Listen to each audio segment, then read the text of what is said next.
What is up, YouTube?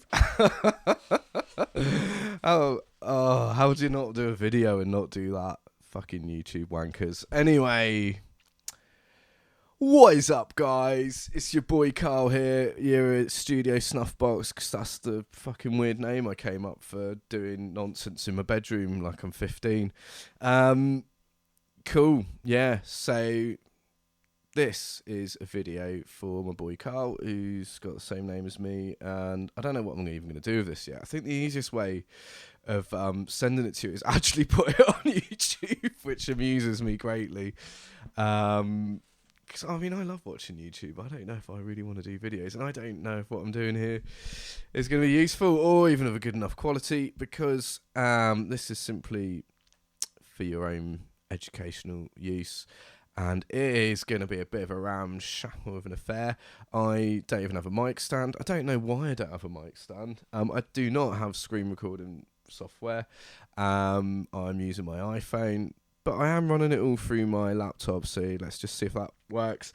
It's already been funny because I've already recorded maybe 10 or 15 minutes of this video, and I didn't hit record on my iPhone. So that was hilarious. What are we doing in this video? Why is my voice like this? It seems to happen when I've got a microphone. I can't do anything about it, so I'm just going to go with it. Today we are talking about FM synthesis, and specifically within Bitwig and Bitwig's FM synthesis, which is the fm4.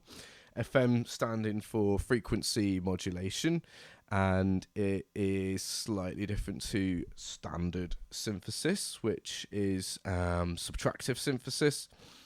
I've got both set up and running in Bitwig. We'll look at them. I'm not going to go into mass amounts of detail. And the maths behind FM synthesis is quite complicated, I think. I don't fully understand it, but I don't think you need to. And that actually ties in with one of the reasons why I like fm4 in Bitwig, because I think it does quite a good job of getting really nice FM tones and sounds simply, in an easy way. In my previous experience of FM synthesis it's hard work. I've got this synth here, my dusty Volca FM, which is based on the Yamaha DX7, I believe. This is a really good synth, actually. It's a really good cheap synth. But it is quite hard to program for. A lot of the parameters are locked away under the hood. And the same was true for the Yamaha DX7, which came out, I think, around about the 80s. I don't know the exact date. Why would I? I don't care about that. But yeah, I do know that a lot of the features were locked away under the hood on the Yamaha DX7. So what you had this new form of synthesis, new back then, and people were just using the presets. So if you get a DX7, whether that be, there's loads of emulators of it on PC or Mac or whatever, even in the iTunes store, whatever it's called, the App Store, he calls it that. And you could go through the presets that you found in the Yamaha DX7, and you'll recognise them from loads of pop hits in the 80s, because it was such a twat to program for. You just use the presets, and this has got a lot of those sounds on it, which can be quite fun, actually. But you want to do a bit of sound design, and there is a whole wealth of amazing tones to be had from it. And I believe there's others out there probably, but FM4 does a good job of opening that up. So let's see if I need to be able to change the screen. I might have to cut. That's going to be annoying, isn't it? So, introduction. And let's switch to the PC. Okay, we're back. And you can see I've got all this mad shit recording. So here we are. We're in Bitwig. I think first of all, we need to look at subtractive synthesis to understand better the differences between that and FM. I've got Bitwig's polysynth up, I'm going to hide this screen here. We don't need it. And we are going to make the screen all nice and big. Okay, so here we've got the oscillator 1. So this is like an oscilloscope for each synth, oscillator 1, oscillator 2, each synth, each oscillator, oscillator 1, oscillator 2. You've got a mix here. You've got the output from the filter, so you can kind of see what the waveform is, and that's what we're interested in. That's what I want to show.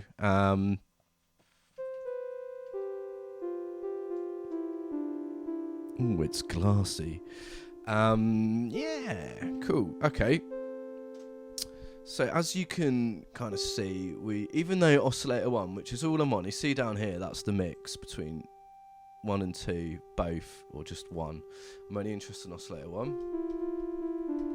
As you can see, we've actually got quite a complex-ish waveform, even though we're playing singular notes. It's very jaggy and angular, so lots of like kind of little harmonics there. But on the filter out, we've got a very soft, smooth, almost sine-like waveform, and that's because we've got the filter shut right down. So subtractive would, I'm going to struggle with that word, subtractive synthesis is removing harmonics. So if we open up the filter, oh yeah, oh that's not the filter opening up, sorry, that's the resonance. Helpful. Oh yeah, yeah, we kind of see it when we're almost all the way open and we're getting very close to the oscillator waveform. Very cool. Subtracting away some frequencies, shaping it, put a bit of resonance in. Cool, nice. Here we've got a filter envelope generator, so it kind of shapes the sound over time. Drag this attack, so it's a slower attack, it gets to the change slower, releases the change. Don't really want to go too into this, but you can move the opening and closing of the filter over time to have a bit of movement in your sound. And this envelope generator modulation depth says how much that will change it over the time. So sorry, that was a bit awful. Look, if we have a longer attack, oh, there he goes. There we go. So it's opening the filter up over time. Oh god, I'm so sorry if the sound quality is shocking. We're still recording, so that's good. Yeah, so there we go. Oscillator 1, basic filtering, subtractive synthesis in a very tiny nutshell. Popping back now, and this is where the shit is going to get deep quick. We are in the land of FM synthesis now, and I just hope that you can see all the little details. I'm wondering if there's a way of making this bigger. I should probably have looked at that. Oh, what? Look at this. That's not really what I wanted to see.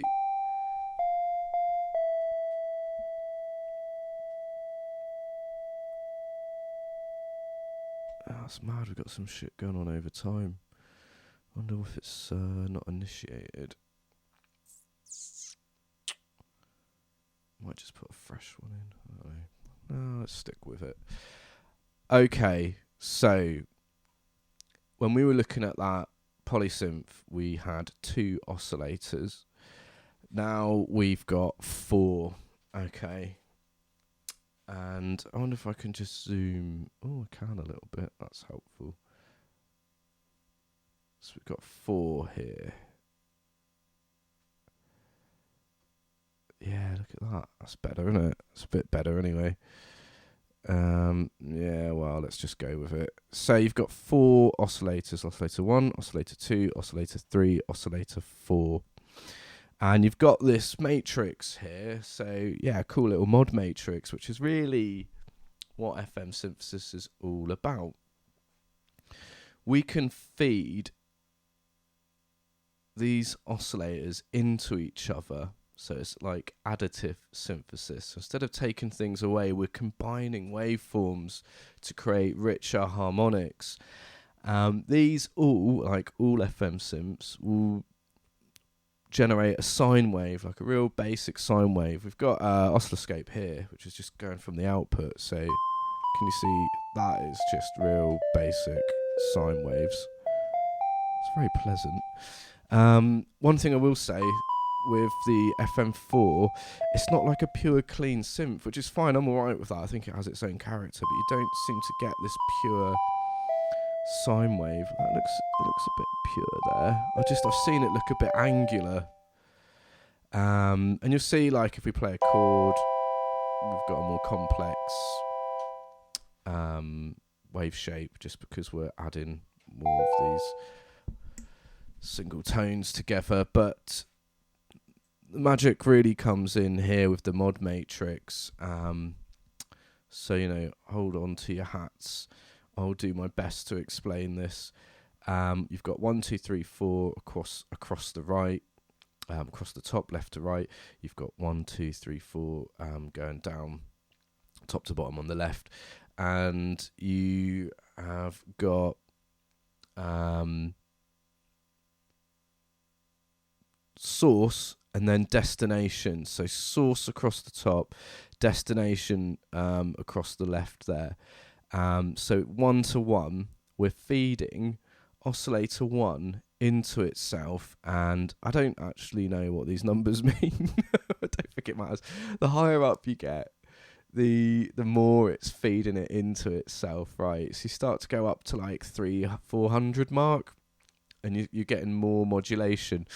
And on the right here, next to oscillator 1, you've got, again, modulation depth, so how much of that modulation goes through. And what you're going to see now is 1 feeding into 1. It's going to be a little bit more, oh yeah, sharp, maybe a little bit nasty.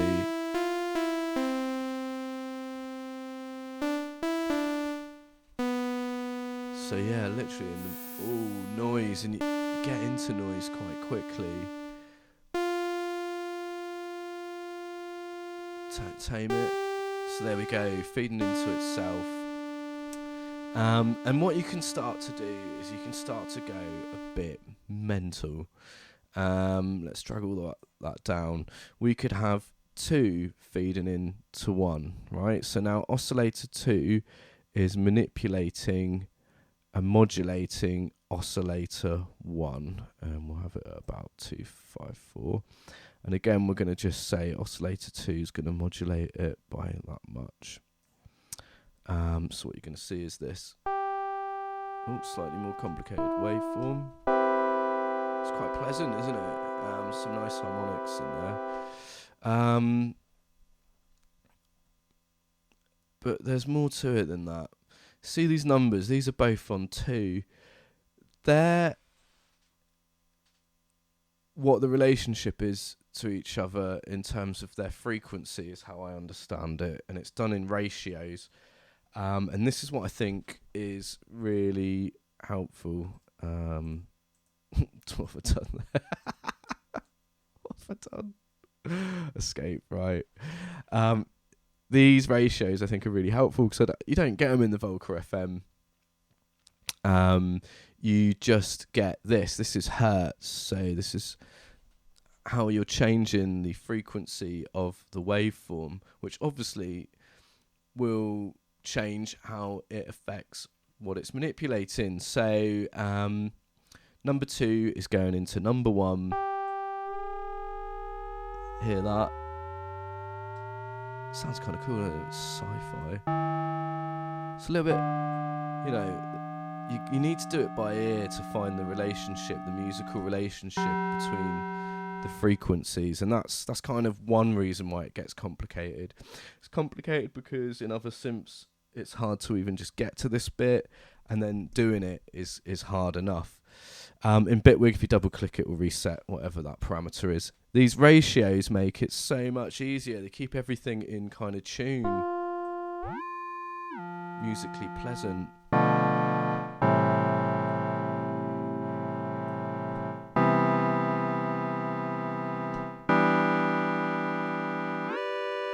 See, it's all kind of cool.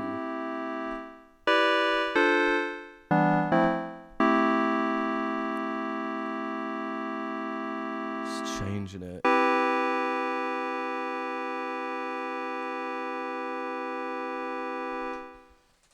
Very nice. So again, as you can see, on the left here, by the way, I've got this page up for the mixer, which shows the level of the oscillators. We're only listening to oscillator 1. That's all we're listening to, and it's just all the modulation that's coming from oscillator 2 that's creating these rich harmonics. So you can have oscillator 2 up, so we can hear oscillator 2 and hear its modulation into oscillator 1.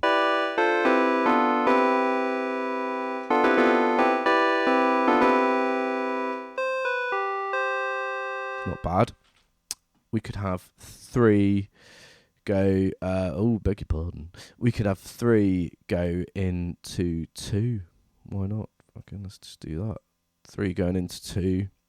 Put the mod up. We've got a ratio of 4. Maybe we should put it to a ratio of 3. So this is oscillator 3. The volume's down. We're not listening to it. But its sine wave is going into oscillator 2. And oscillator 2 is going into oscillator 1. So we're starting to sort of stack these crazy things. I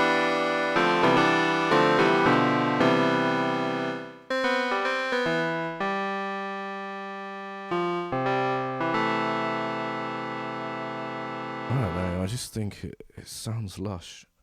You strap a reverb or something or a delay onto that. Very nice. We're still recording. That's good. That's something, isn't it? Right, now then, this can get even more interesting from a sound design point of view. Other FM synths kind of have this option, but they perform in a different way. But what you can do is have these modulations happen over time with an envelope. So in here is where you can strap on an envelope, click on there. We'll just have an ADSR, keep it simple. So here it is, attack, decay, sustain, release. And you've got this little arrow, which you can, I'll do it, but I just want to explain it before I do it. But you can click that and then click what you want it to affect. So we can have, as an example, the modulation depth of 2 going up and coming in over time. So you're getting these more complex wave shapes over time. So we click it, boom, it's flashing. We'll just drag how we want it to behave. So we're just moving the mod depth, clicking off. And then that's kind of stored.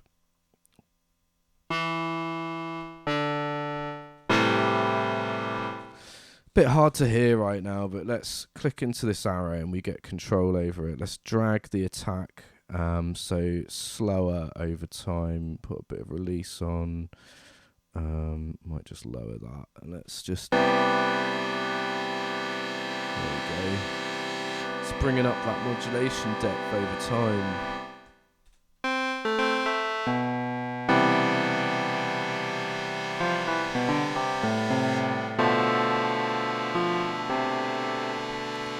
Yeah, cool. And you could even have, let's turn this right the way down.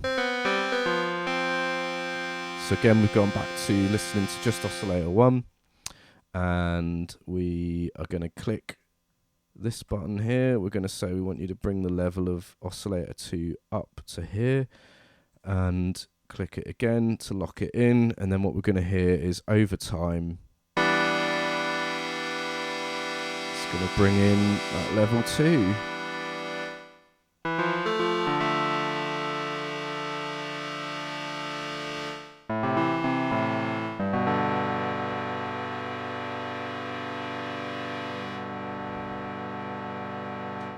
It's kind of cool, isn't it? I just think it's cool. So we've got 2 going into 1. You can make 2 a little bit more. Got 3 going into 2. Let's just get rid of that.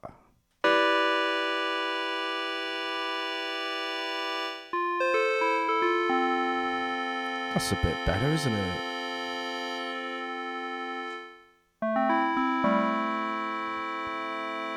Does that not sound nice?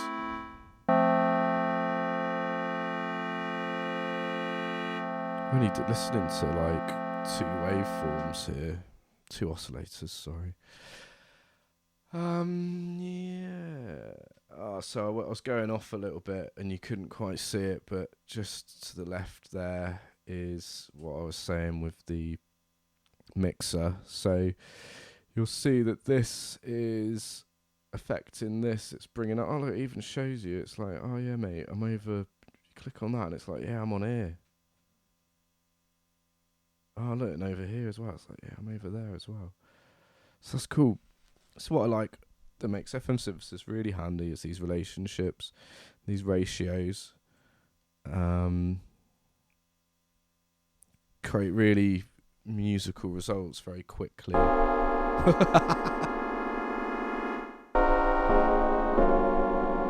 you could do that. So you can still go weird. You can still experiment a little bit.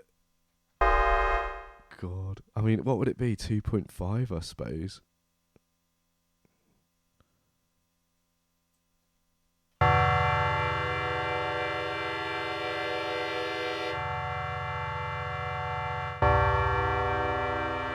It's not totally nuts. I mean, it's quite nuts, but... Oh,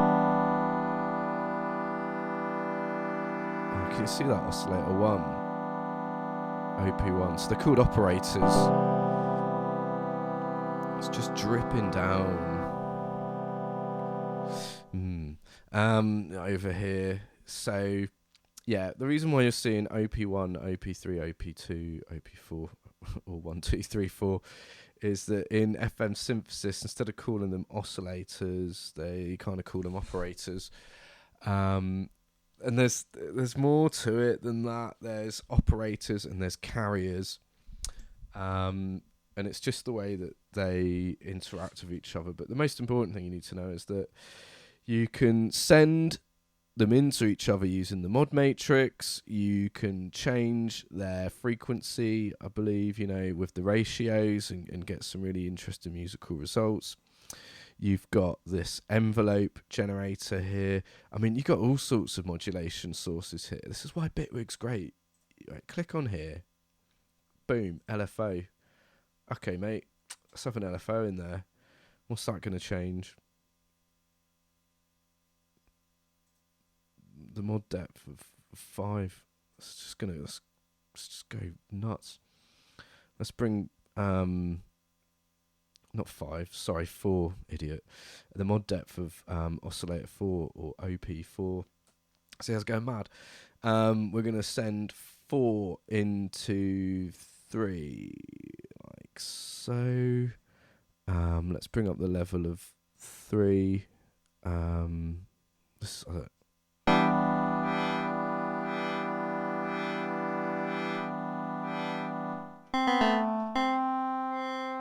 cool, isn't it? It's cool. I think you can hide this as well.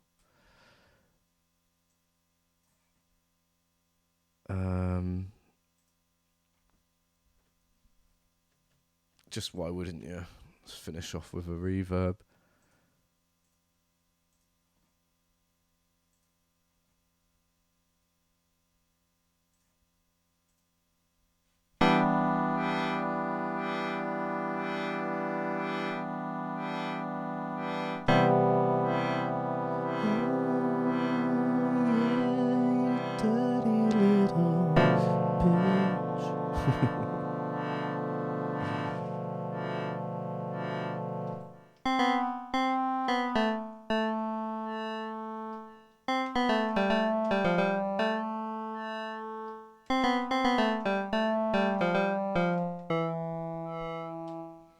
Get lost, can't you? Well, I can.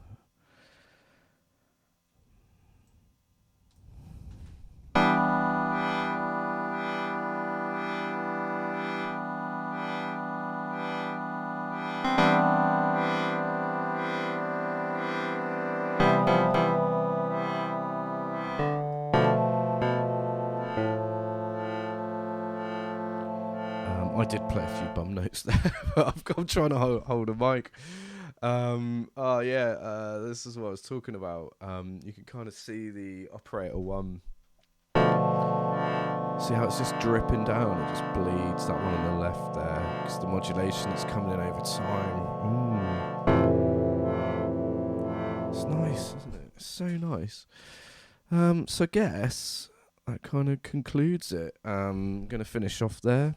If I've missed anything, or if you want anything else explaining in more detail, anything at all actually about Bitwig, let me know. Don't forget to comment and subscribe and like and send me a postcard.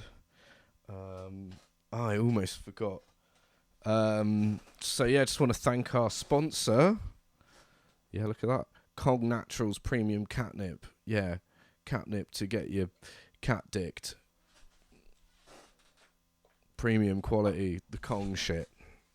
Good night.